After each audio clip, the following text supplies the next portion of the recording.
Iran ప్రతిపాదించిన శాంతి ఒప్పందాన్ని America అధ్యక్షుడు ట్రంప్ తిరస్కరించారు. ఆ ప్రతిపాదన పూర్తిగా ఆమోదయోగ్యంగా లేదన్నారు ట్రంప్. ఇరాన్పై మళ్లీ మిలిటరీ చర్య చేపట్టాలని ఇక రిపబ్లికన్ పార్టీ నేత సూచించినట్టుగా తెలుస్తుంది. ఇరాన్తో వార్కు ముగింపు పలికే సందర్భం వచ్చినట్లు నిన్న భావించారు. కానీ ట్రంప్ మాత్రం ఇరాన్ చేసిన ప్రతిపాదనను తిరస్కరించారు. ఇరానీ ప్రతినిధులు పంపిన ప్రతిపాదనను చదివానన్న ట్రంప్ అవి తనకు నచ్చలేదని, ఆమోదయోగ్యంగా లేవంటూ తన ట్రూత్ సోషల్ అకౌంట్లో రాసుకొచ్చారు. గడిచిన 50 ఏళ్ల నుంచి అమెరికాతో టెహ్రాన్ ఆటలాడుతుందని ట్రంప్ విమర్శించారు. ఇక వాళ్ళు నవ్వుకునే రోజులు ముగిశాయన్నారు ట్రంప్. వాళ్ళు పంపిన లెటర్ తనకు నచ్చలేదని చెప్పారు. గత 47 ఏళ్లుగా అనేక దేశాలను ఇరాన్ ట్యాపింగ్ చేస్తున్నట్టుగా ఆరోపించారు.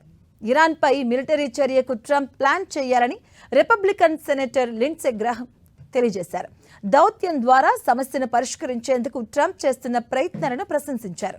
అంతర్జాతీయ షిప్పింగ్ పైన ఇరాన్ నిత్యం దాడులకు పాల్పడుతుందని, పశ్చిమాసియా మద్దతు దేశాలపై కూడా దాడులు చేస్తుందని అమెరికా ప్రతిపాదనను ఆ దేశం వ్యతిరేకించిందంటూ ఈ సందర్భంలో అమెరికా తన వ్యూహాన్ని మార్చుకోవాల్సి వస్తుందన్నారు లిండ్సే గ్రాహం.